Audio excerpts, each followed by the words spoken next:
그레디언트를 배우며 산을 빠르게 내려가는 경로, 나침반, 길 찾는 등산과 같은 예시를 많이 보셨을 겁니다. 이런 비유들은 분명 개념을 처음 접할 때 도움이 됩니다. 하지만 이런 비유들만으로 그레디언트가 뭘 의미하는지, 수학적으로 어떤 구조인지 정확하게 이해하기가 어렵습니다. 많은 사람들이 그레디언트를 단순히 기울기 벡터라고 외우고 있지만 그게 어떤 맥락에서 등장하고 왜 벡터가 되는지 실제로 잘 설명하지 못합니다. 이 영상은 제가 노이즈를 활용해 시뮬레이션한 그레디언트 디센트 애니메이션입니다. 나중에 이 디센트 원리까지 정확하게 이해하기 위해 우리는 지금부터 그레디언트를 보다 본질적으로 그리고 직관적으로 이해해 보겠습니다. 그레디언트의 본질은 변화입니다. 먼저 가장 익숙한 f of x는 ax 플러스 b를 볼게요. a가 기울기, b는 절편입니다. a는 x가 변할 때 y가 얼마나 변하는지 알려주는 값이죠.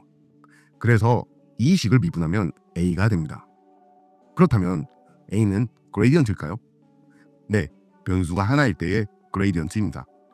변수가 하나니까 방향이 없고요. 단순하게 선의 기울어진 정도를 크기로 나타내는 값입니다. a가 기울기의 크기라는 걸 잘 기억하세요.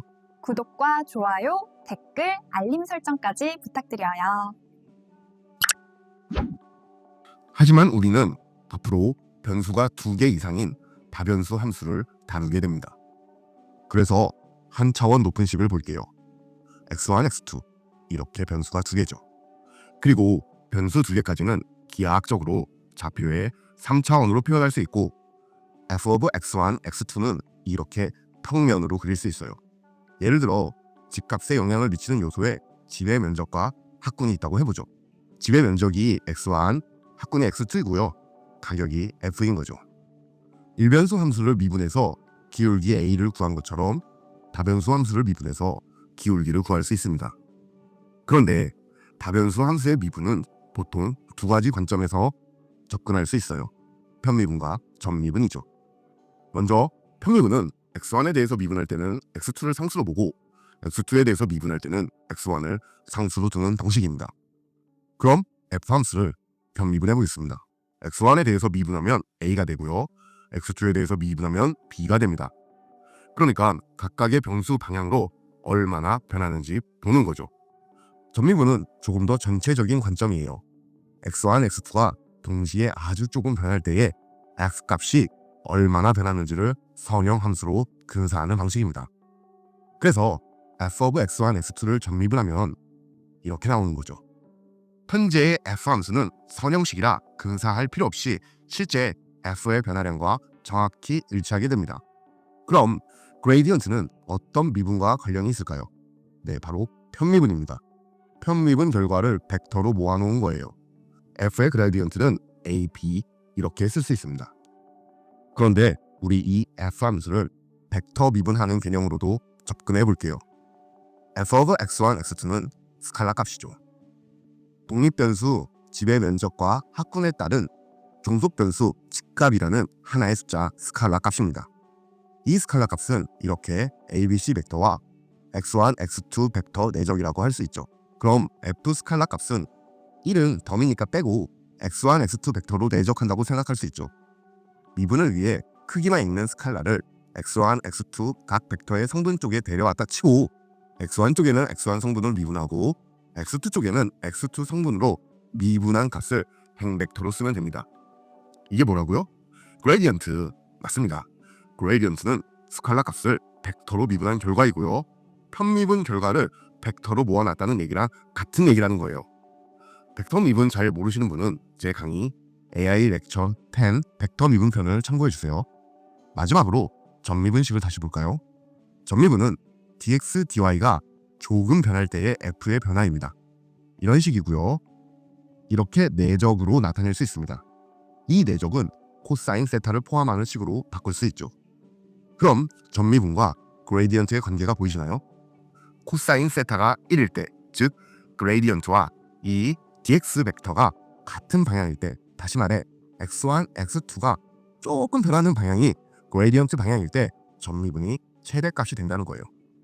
이건 곧 f가 가장 빠르게 증가하는 방향이 그레디언트 방향이라는 겁니다. 반대로 코사인 세타가 0일 때 그레디언트와 dx 벡터가 수직일 때는 0값이 된다는 거죠. 다시 말해 x1, x2가 아무리 움직여도 f가 변하지 않을 때, 즉 f가 변하지 않는다는 건 x1, x2가 등고선에서 움직인다는 거죠. 이때 전미분은 0이 되는 겁니다. 이건 곧 그레디언트 벡터가 등고선과는 항상 수직인 방향이라는 거예요. 감이 잘 안 오신다고요? 걱정 마세요. 지금까지 설명한 그레디언트 방향, 크기, 전미분과의 관계 등을 시각적으로 한번 살펴보겠습니다. 먼저 그레디언트의 방향입니다.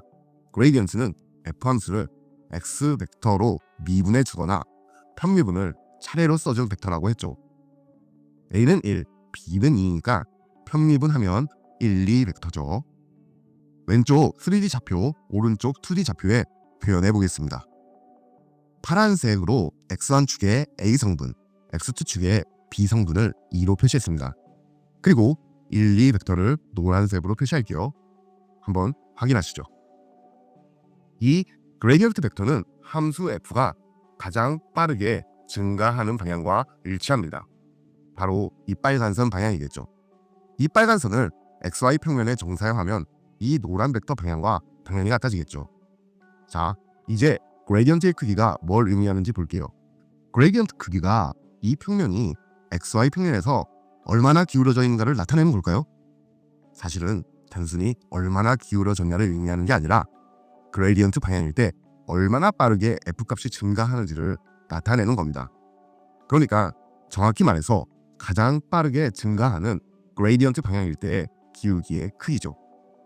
이 보라색 라인은 그레디언트의 방향이 아닙니다. 이 평면이 기울어진 여러 방향 중 하나일 뿐이죠.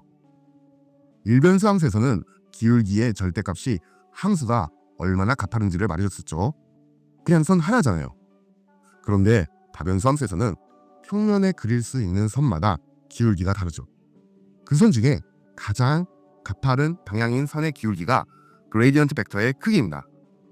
평면의 아무 기울기가 아니라 가장 가파른 방향일 때의 기울기 또는 변화율이라는 거예요. 그레디언트 방향으로 1만큼 변할 때 f가 얼마나 변하냐가 그레디언트 벡터의 크기인 겁니다. 지금 이 경우에는 그레디언트 벡터의 크기가 루트 5거든요. 이 말은 지금 보이는 이 노란색 벡터 방향으로 1유닛 초록색 화살표만큼 이동하면 함수 f값이 루트 5만큼 증가한다는 뜻이에요. 그러니까 이 평면이 루트 5만큼 기울어졌다가 아니라 이 그레디언트 방향으로 f가 루트 5만큼 기울어졌다 또는 1단위당 루트 5만큼 변화한다라고 이해하시라는 거예요. 이제 왜 그레디언트가 등고선의 수직인지 볼게요. 평면 이내에 등고선 4개를 그리겠습니다. 등고선은 f의 값이 같은 점들을 이은 선입니다. 각 색깔별로 f의 값이 같습니다. 이 선을 xy 평면에 정사형 해볼게요. 자, 화면을 보세요. 위에서 한번 보겠습니다. 그레디언트 벡터가 등고선의 수직인 것 같나요? 그럼 왜 수직인지 볼게요. 만약에 각 등고선들에서 xy가 이렇게 움직인다고 하면 f값이 변할까요? 안 변하죠. 왜냐하면 등고선은 f값이 같은 점들을 이은 선이잖아요. 어떻게 변하겠어요? f값 절대 안 변해요. 그러니까 f의 변화량 df는 당연히 0입니다. 전미분의 식을 보면 그레디언트와 x와 y의 변화량 벡터 dx, dy의 내적은 0이라는 거죠. 왜요? 전미분이 df, f의 변화량이고 등고선에서 움직이니까 f값은 변화량이 0이잖아요. 이 얘기는 결국 그레디언트 벡터와 등고선에서 움직이는 벡터 dx, dy가 수직이라는 뜻입니다. 두 벡터 모두 0벡터가 아닐 때 수직이어야 내적은 0이 되잖아요. 즉, 이 식에서 세타가 90도일 때 코사인 세타가 0이니까요. 이번에는 방향 도함수 관점에서 그레디언트를 보겠습니다. 이제는 xy가 등고선이 아니라 평면 내의 어느 방향으로도 움직일 수 있다고 생각해 볼게요. 이때 당연히 함수 각 방향으로의 움직임마다 f의 값의 변화는 다를 거예요. 그럼 우리는 각각 다른 f의 변화값은 어떻게 구할까라는 의문을 가질 수 있죠. 아니라고요? 궁금증이 많은 분들이 계셨어요. 그래서 그분들이 이 방향도함수식을 이렇게 만들었습니다. 방향도함수는 이 녹색점 같은 어떤 점에서 임의의 방향 벡터 v 방향으로 함수 f가 얼마나 빠르게 변화하는지를 나타내는 함수입니다. 그래서 함수가 가장 가파르게 증가하는 방향의 벡터, 즉 그레이디언트 벡터와 방향 벡터 v를 내적해서 구합니다. v는 임의의 방향으로의 단위 벡터예요. 그럼 수많은 방향 중 어느 방향일 때 f가 가장 빠르게 증가하는 방향이겠어요? 그레이디언트. 애초에 그레이디언트가 가장 가파른 방향 정보를 가진 벡터였잖아요. 같은 방향이면 두 벡터 사이의 각도가 0이니까 코사인 세타는 1이죠. 공식에 대입하면 두 벡터의 크기의 곱이 바로 내적값이네요.